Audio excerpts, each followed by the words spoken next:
Bonjour à tous et à toutes et bienvenue une fois de plus sur la chaîne du pouvoir de la conscience. J'espère que vous allez bien. Aujourd'hui, je vous partage une conférence de Neville Goddard intitulée « Abandon de soi » de 1970. Avant de commencer avec la lecture, je vous invite à vous abonner à la chaîne si vous ne l'avez pas encore fait et n'hésitez pas à partager son contenu si vous pensez qu'il peut aider des personnes de votre entourage et vous pouvez aussi visiter la page de la chaîne, le lien est dans la description. Sans plus attendre et en vous remerciant de votre temps précieux, commençons avec la lecture.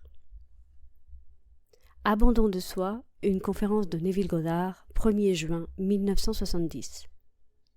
Semaine après semaine, lorsque j'occupe cette tribune, je sais très bien ce que je vais dire.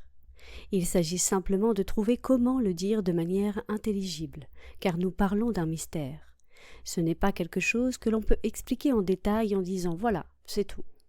C'est quelque chose d'unique, le mystère le plus fantastique au monde. Pour moi, expérimenter les Écritures, expérimenter le plan du salut de Dieu, c'est mon interprétation du dessein suprême de la vie. J'en suis fermement convaincu. Je suis fermement convaincu que les racines de notre être ont leur origine en Dieu et que Dieu se développe créativement en nous. Lorsque je dis cela, je me distingue de ce qui est en train d'être transformé, c'est-à-dire l'homme. En effet, la métamorphose est le thème de la Bible, c'est-à-dire la transformation complète de l'homme en Dieu.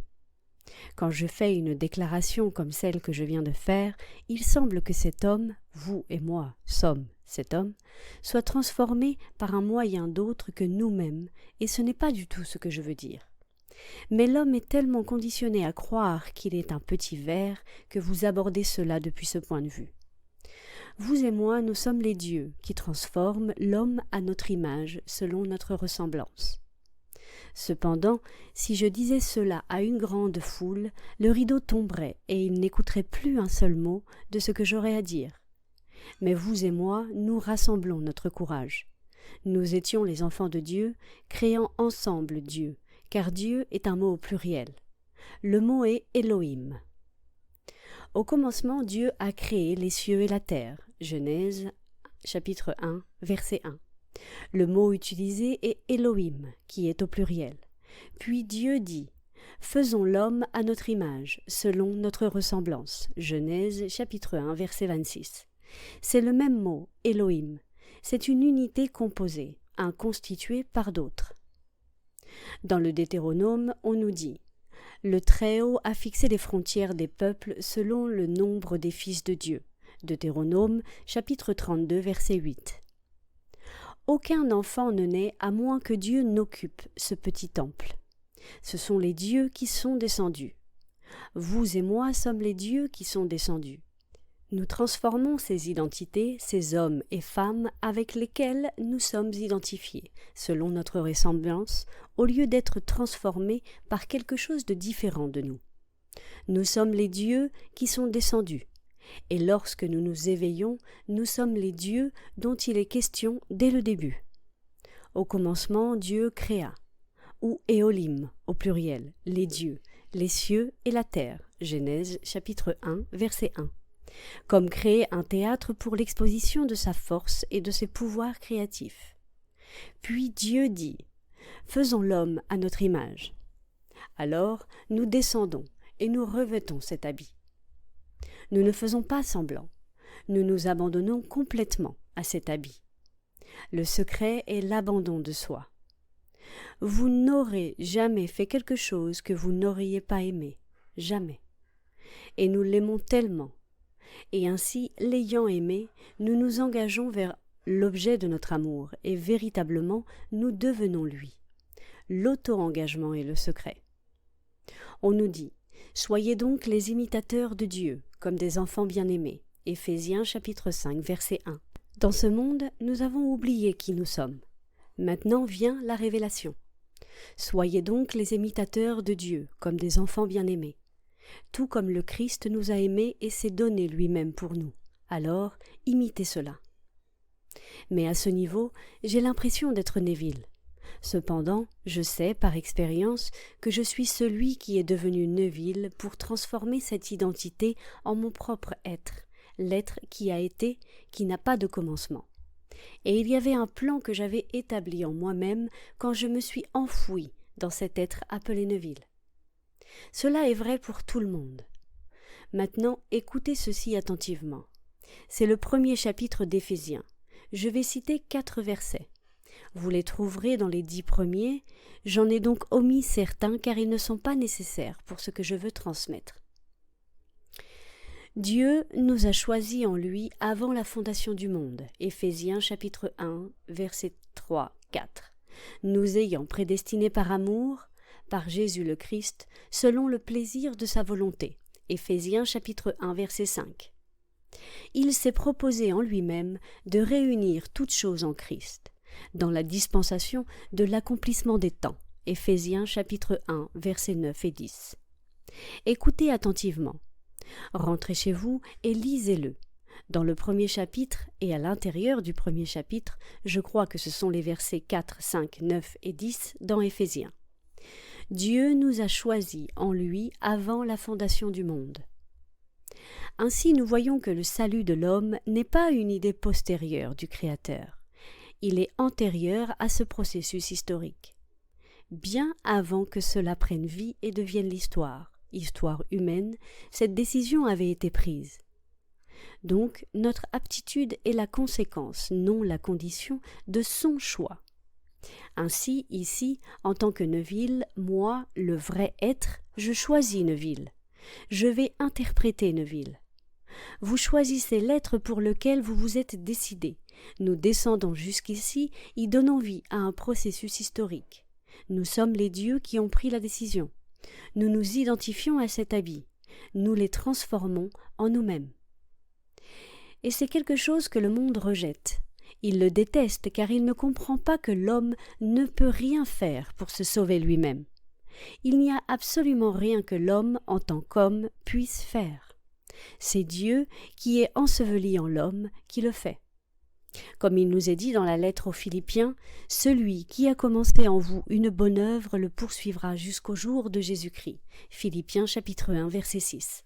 Le jour de Jésus-Christ est la révélation de ce plan en vous, car Jésus-Christ est en vous. Christ en vous est l'espérance de la gloire. Colossiens chapitre 1, verset 27. S'il n'était pas en vous, alors vous seriez un corps sans vie pour toujours et à jamais.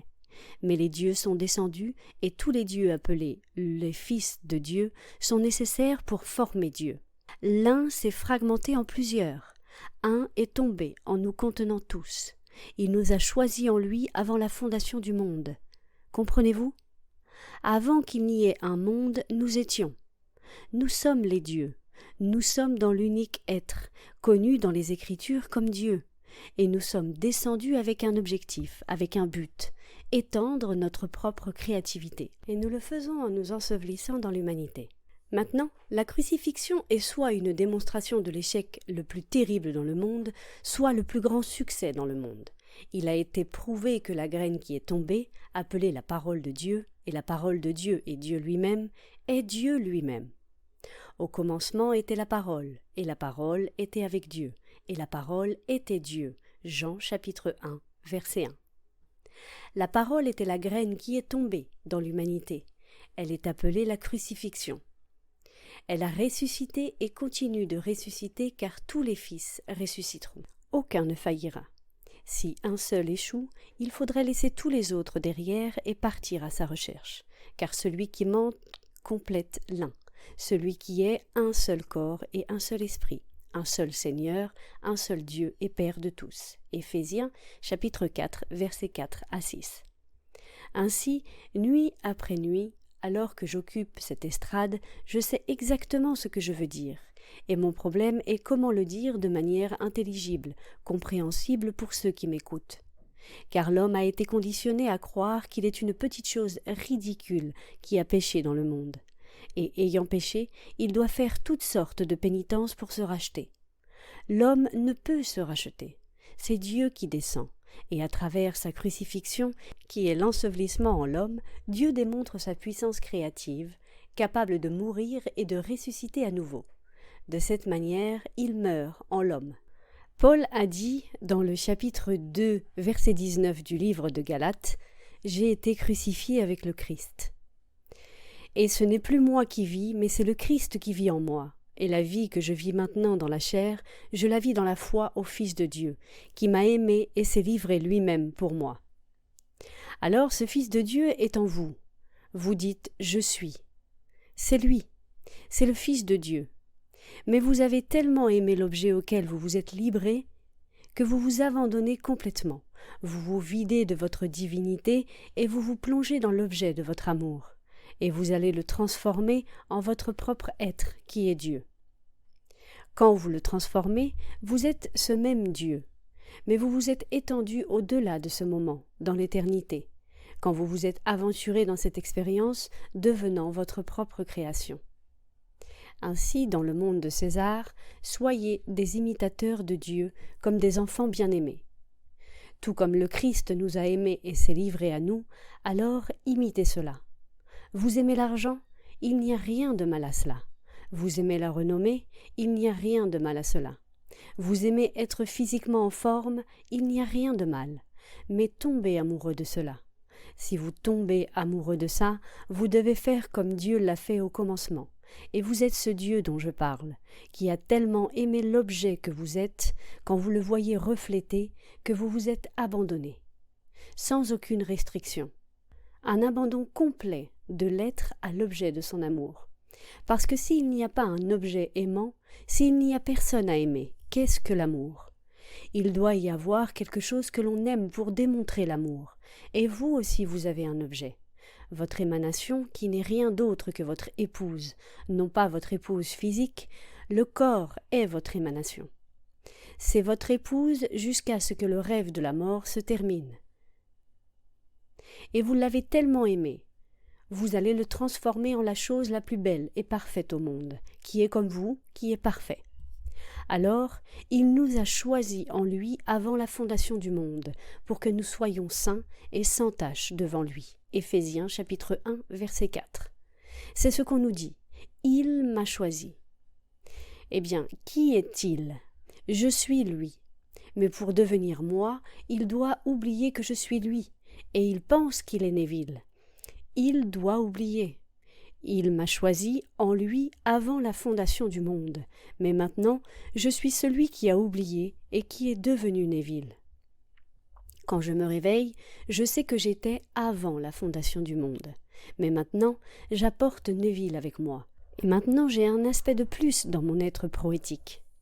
J'ai un autre être que je rachèterai. Je suis tombé amoureux de lui et je l'ai ramené. Et maintenant je suis l'être proétique pour que je puisse voir les autres et permettre aux autres de me voir comme Neville. Donc, il me voit comme Neville, mais me voit-il vraiment? Il me voit comme Neville, comme il me voit revêtu de pouvoir, de sagesse ou peut-être d'amour. Et ils me verront parce que j'ai tellement aimé Neville que je lui ai livré mon être, et l'ai élevé au niveau de mon propre être avant de descendre vers lui et d'ensevelir mon être en lui. Donc quand j'essaie, nuit après nuit, de le dire, je doute car je me demande si c'est aussi clair que je veux le faire paraître. Je sais ce que je veux dire, mais comment le dire de manière à ce qu'il soit compris, qu'il soit intelligible? Parce que vous devez passer par toutes les idées préconçues et erronées que l'homme a à propos des Écritures. De cette manière, je dis qu'expérimenter les Écritures, expérimenter le plan de salut de Dieu, c'est vraiment tout dans le but de la vie. Cependant, pendant que nous sommes ici, nous pouvons être tout ce que nous voulons être. Et l'être en nous, qui est notre véritable être, le permettra et nous accompagnera tout au long du chemin, interprétant tout. Mais je m'adresse au Dieu en vous, au Dieu des Écritures, dont le nom est Elohim, ou Jéhovah, ou le Seigneur Jésus-Christ. C'est le même être qui est enseveli en vous. Il est vraiment enseveli en vous. Et cet être ressuscitera. Enseigne-moi, ô Esprit Saint, le témoignage de Jésus. Permets-moi de comprendre les merveilles de la loi divine. Du livre de William Blake, Jérusalem. Ensuite, racontez l'histoire du Dieu qui est devenu homme pour que l'homme puisse devenir Dieu. Et puis, on nous dit l'histoire d'une manière très simple, car la vérité qui s'incarne dans un conte entrera par des portes très modestes. Ainsi vous racontez cela comme le conte le plus simple que vous puissiez imaginer. Depuis le tout début, vous racontez l'histoire. La vérité qui s'incarne dans un conte entrera par des portes très modestes. Ma mère me place sur ses genoux et me raconte l'histoire de Jésus. Il n'avait pas de père, mais un jour, il a affirmé qu'il était le Père. Elle ne comprenait pas cela, et moi non plus. Il n'avait pas de père, mais il a affirmé qu'il était le Père. Moi et mon Père, nous sommes un. Jean chapitre 10, verset 30. Elle m'a aussi dit qu'il avait eu une naissance miraculeuse. Ce n'était pas comme n'importe quelle naissance dans le monde, c'était différent.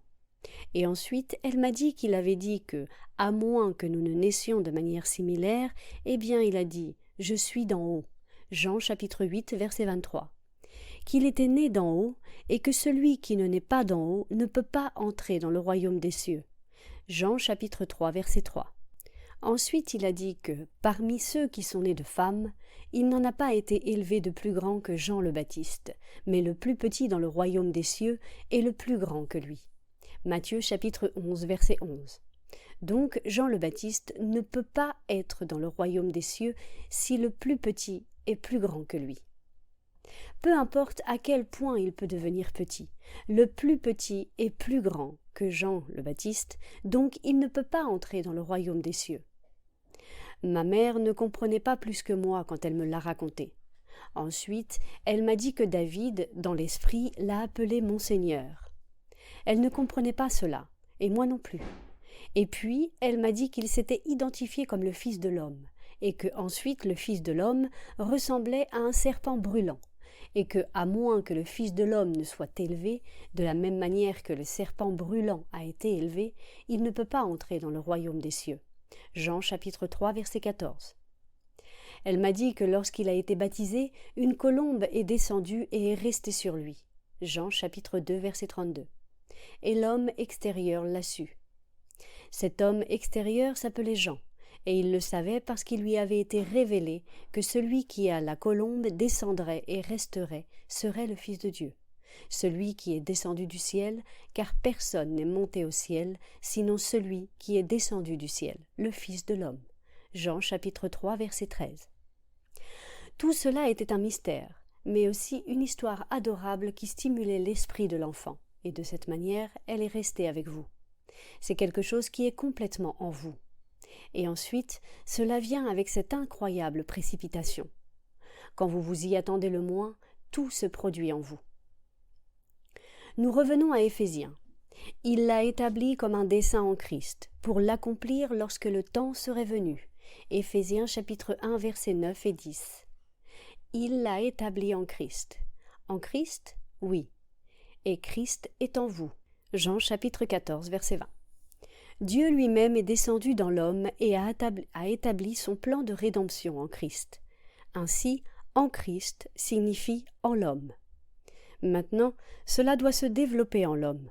Cela s'est développé en moi et j'ai compris que je suis lui, celui qui est descendu, car personne ne peut monter à moins de descendre d'abord. Ayant monté comme le serpent brûlant l'a fait, alors je dois avoir été celui qui est descendu.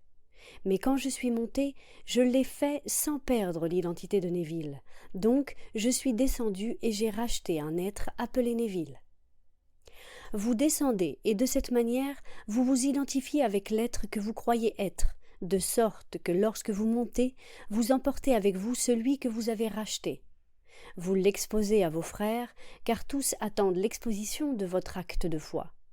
Car la foi est un engagement total en soi. Je ne peux m'engager envers ce que je n'aime pas, car Dieu est amour. Alors je l'ai aimé, et j'ai perdu toute conscience de l'être que je suis vraiment dans mon engagement envers l'objet de mon amour. Ensuite j'ai traversé l'enfer, comme tout le monde, mais comme l'a dit Paul, j'estime que les souffrances du temps présent ne sont pas dignes d'être comparées à la gloire à venir qui doit être révélée en nous. Romains chapitre 8, verset 18. Mais vous direz, quelle gloire? La seule gloire est la gloire de Dieu, dont le cri de celui qui a accompli la mission est celui-ci. Chapitre 17 de Jean, et je cite. « J'ai accompli l'œuvre que tu m'as donnée à faire, et maintenant, Père, glorifie-moi auprès de toi, glorifie-moi avec ta propre personne. » Rends-moi la gloire qui m'appartenait, la gloire que j'avais auprès de toi, avant que le monde soit. Jean chapitre 17, versets 4 et 5. Maintenant, ramène la gloire que j'ai abandonnée, pour l'objet de mon amour, dans mon engagement envers moi-même. Qu'elle revienne maintenant pour que je puisse récupérer individualisé un vêtement que je peux porter dans l'éternité. Celui-ci était mort, et moi, comme la graine tombée en terre est morte. Jean, chapitre 12, verset 24. Révélant le grand secret, le mystère de la vie à travers la mort, alors je suis mort. Je suis mort quand je suis devenu cela, c'est-à-dire mon corps. Et ensuite, j'ai enduré tout l'enfer du monde. Et puis le plan que je contenais s'est déployé en moi. Ainsi, il a manifesté en moi le mystère de sa volonté, selon son plan qu'il avait établi d'avance en Christ, pour l'accomplir lorsque le temps serait venu. Éphésiens chapitre 1 versets 9 et 10. Alors, il l'a établi en Christ comme le plan. Eh bien, ce plan est Jésus-Christ enfoui en l'homme. C'est un design, le design homme. Comment dire au monde que Jésus-Christ est le design de salut enfoui en l'homme, quand on a appris à l'homme à croire que Jésus-Christ est un petit homme qui a marché il y a 2000 ans. Et puis il a disparu, après avoir raconté l'histoire, pour revenir dans ce monde physiquement afin que les yeux physiques le voient venir de l'extérieur. C'est ce qu'on a appris au monde. Mais c'est la vérité qui s'incarne dans un conte, entrera par des portes très modestes. Car si cela était dit comme je l'ai dit ce soir, le monde ne le comprendrait pas. Il serait horrifié au-delà de l'imaginable en entendant ce que vous avez entendu ce soir. Il ne l'accepterait pas. Il croit en un sauveur petit et externe qui est venu il y a 2000 ans et qui a promis de revenir. Et les énormes enseignants aujourd'hui, énormes en quantité mais pas en compréhension, espèrent le voir venir de l'extérieur. Il ne peut pas venir de l'extérieur, car il est enfoui en nous. Il ne peut venir que lorsqu'il s'éveillera en nous. Ce design est celui d'une graine, mais c'est la graine de Dieu, la parole de Dieu, enfouie en l'homme. Elle se développe à l'intérieur de l'homme, et lorsque cela se produit, tout ce qui est dit de Jésus-Christ est vécu par l'individu dans lequel il se développe, à la première personne, au singulier et au présent. Alors il sait qui est Dieu. Il a toujours été Dieu, qui s'est vidé de lui-même et a pris la forme d'un homme. Et se trouvant dans la condition d'homme, il s'est humilié lui-même en devenant obéissant jusqu'à la mort, et mort sur une croix. Philippiens chapitre 2 verset 8. Et il a été fait esclave dans cet état. Mais à la fin, il accomplit son dessein. Alors on lui donne le nom qui est au-dessus de tout nom, afin qu'au nom de Jésus, tout genou fléchisse, et toute langue confesse que Jésus est le Seigneur pour la gloire de tous. Philippiens chapitre 2, versets 9 à 11. Eh bien, qui est ce Jésus? Il est en vous. Ainsi, lorsque vous accomplissez et achevez certainement le travail que vous avez entrepris, vous portez le nom de Jésus. Il n'y a qu'un seul Seigneur. Nous revenons tous, dispersés comme nous le sommes, en tant qu'un seul Seigneur, un seul Dieu, un seul Père de tous. Un seul corps, un seul esprit, et pourtant sans perte d'identité. Permettez-moi de vous emmener avec moi dans une expérience réelle, il y a 2 jours. Me voici à la surface de mon être. Je sais exactement ce que je fais, et je suis esprit. Et voici tout ce vaste monde. Et le monde est mort, simplement mort, mais je ne peux pas le déplacer à moins de descendre jusqu'à lui. Je descends vers lui, mais maintenant avec le souvenir d'avoir été né d'en haut, en descendant, je peux le changer. Avant d'avoir été né d'en haut, vous perdez votre conscience de l'être que vous êtes, venu d'en haut, et vous retournez nuit après nuit à l'enveloppe, et vous êtes simplement un parmi la foule, perdu. Mais maintenant, après la naissance d'en haut, après avoir commencé à grandir en stature, en faveur des dieux qui vous ont précédé dans une naissance, identique et similaire, le souvenir reste maintenant, car le matin, vous revenez dans votre union avec les frères. Vous revenez et vous le voyez tel qu'il est. Tout est mort, mais maintenant vous ne perdez pas conscience, comme vous le faisiez avant la naissance d'en haut. Alors vous descendez. Vous pouvez le changer si vous voulez. Mais pourquoi le changer ? Écoutez ces paroles de Blake quand il a quitté ce monde. bien que Blake soit né d'en haut, bien avant d'avoir quitté ce monde. Dans un livre intitulé « Regardant des tableaux modernes », il y a un chapitre sur Max Beckmann, considéré comme un grand artiste contemporain de la peinture moderne. Il a dit qu'il avait rencontré Blake dans ce monde supratemporel, et là était un homme géant, comme un être surnaturel, et il l'a salué de loin et m'a dit « Recule, aie confiance en les objets. Ne sois pas intimidé par l'horreur du monde. Tout est en ordre et correct, et doit accomplir son destin pour atteindre la perfection. Suis ce chemin et tu obtiendras par toi-même une perception de plus en plus profonde des beautés éternelles de la création. Tu obtiendras aussi une libération de plus en plus grande de tout ce qui te semble maintenant si triste et terrible. Tout est en ordre. Tout se dirige vers la perfection que vous avez décidé de provoquer quand vous vous êtes vidé de Dieu et vous êtes devenu l'être que vous êtes aujourd'hui. Et vous vous réveillerez de tout cela, et vous retournerez à la gloire qui était vôtre, avant que le monde fût seulement magnifié par rapport à ce qu'elle était, par votre aventure dans son monde de mort. C'était la limite de la contraction et de l'opacité, et vous l'avez assumée. Maintenant, il n'y a pas de limite à l'expansion, à la transludité que vous vous rappelez. Ainsi, nous retournons tous aux êtres que nous étions avant que le monde ne fût. Quand nous lisons « Il nous a choisis en lui avant la fondation du monde », nous étions les dieux. Nous étions les enfants de Dieu, qui collectivement constituent Dieu. Cette merveilleuse confession de la foi hébraïque est la plus grande au monde. Écoute Israël, le Seigneur notre Dieu, le Seigneur est un. Deutéronome chapitre 6 verset 4. Jéhovah, qui est simplement « je suis », se traduit par le Seigneur, Adonai. Et ici, notre Dieu est au pluriel, Elohim.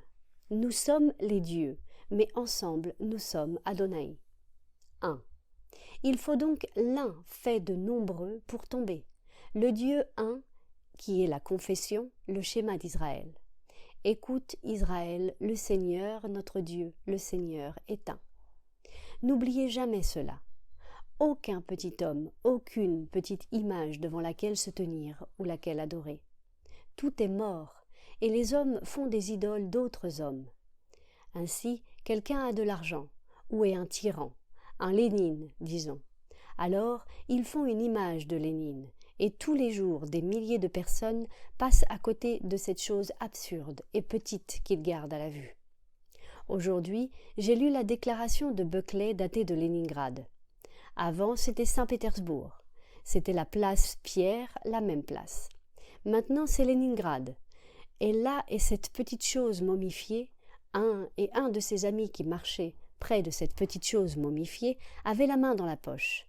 Et un garde, de la manière la plus impressionnante, lui dit « Retirez votre main de la poche. Vous traversez une terre sainte. Ici, la parole est devenue chère, et elle a habité parmi nous. » Et la façon dont il a géré cela était parfaitement merveilleuse.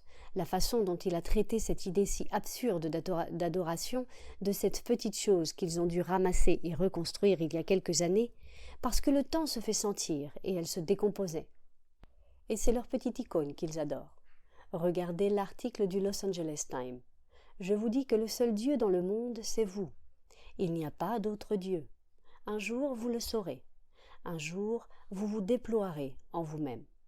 Lisez l'histoire attentivement, car quand il se déploiera en vous, tout ce qui a été dit sur lui dans les Écritures, vous le vivrez à la première personne du singulier et au temps présent. Et son unique Fils, qui est simplement la personnification de toutes les expériences que vous ayez jamais eues en tant qu'homme. Alors, prenez toutes les expériences de l'homme et tout ce que l'homme pourrait jamais expérimenter. Fusionnez-les en un seul ensemble, incarnez cela tout entier, et le résultat est David, le David des Écritures, le grand psalmiste. C'est David. Il est devant vous, il vous appelle mon Seigneur, il vous appelle mon Père.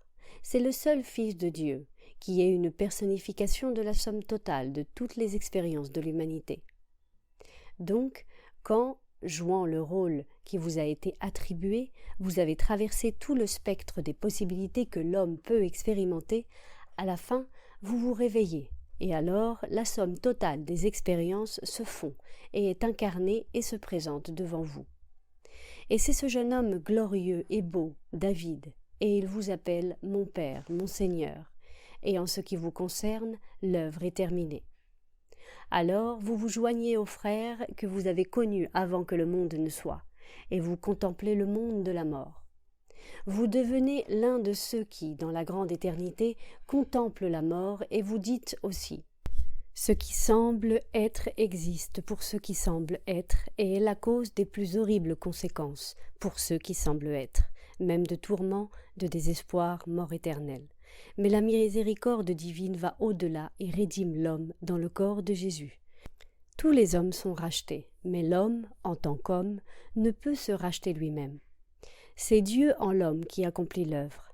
Celui qui a commencé en vous l'œuvre la poursuivra jusqu'à la révélation de Dieu en vous en tant que votre propre être. Philippiens chapitre 1 verset 6. Ainsi, mon problème, nuit après nuit, est de trouver les mots pour vous le dire. Je sais ce que je veux dire, mais le problème est comment vous le dire.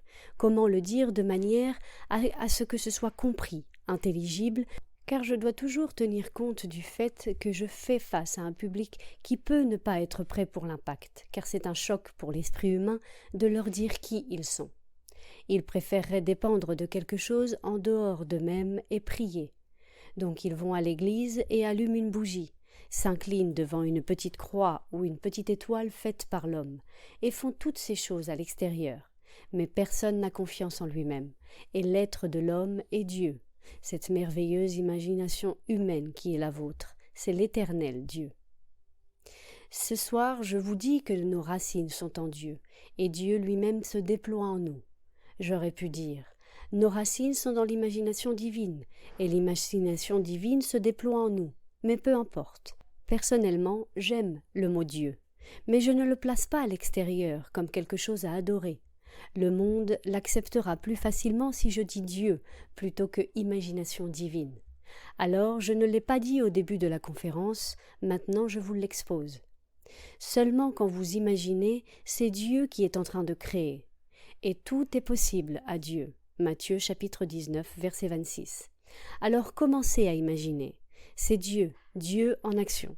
Mais croyez en la réalité de l'acte imaginaire. Imaginez que vous êtes ce que la raison et l'essence nient, mais imaginez-le. Dieu a dû s'abandonner complètement sous forme d'homme pour se croire homme. Vous savez ce que c'est? L'être que vous êtes vraiment? Eh bien, je vous dis, quand vous revenez après la naissance d'en haut, et que vous vous rendez compte que vous êtes un esprit, je veux dire esprit, mais plus réel que n'importe quoi dans le monde complet et vaste réuni, mais vous êtes esprit, et vous êtes plus réel que n'importe quel objet dans l'espace ou que tous les objets dans l'espace. Cependant, descendre avant la naissance, c'est vous oublier en tant qu'esprit. Dieu est esprit, et vous le faites après la naissance, sans perte d'identité. C'est merveilleux. Quand vous descendez dans le monde et reprenez le vêtement que vous êtes, comme moi, Neuville, et normalement vous le baignez, vous le rasez et vous le nourrissez, et vous faites toutes les choses ordinaires avec lui, mais vous savez que c'est un vêtement, et vous savez que vous avez extrait de lui une identité particulière, que vous ramenez comme esprit, car le corps sera mis au four et jeté. Il sera simplement réduit en cendres, mais vous avez extrait de lui une identité particulière, et vous ramenez votre accomplissement à la fraternité. Vous êtes descendu et vous êtes mort en tant qu'homme, et maintenant vous revenez en ramenant l'identité de l'homme que vous avez habillé à travers les âges. Vous le ramenez, et vous êtes accueilli avec joie, car vous avez accompli ce que vous vous étiez proposé. Et la volonté de Dieu ne reviendra pas tant qu'il n'aura pas été exaucé et accompli les desseins de son esprit. Au cours des prochains jours, vous comprendrez cela parfaitement, seulement dans les jours à venir.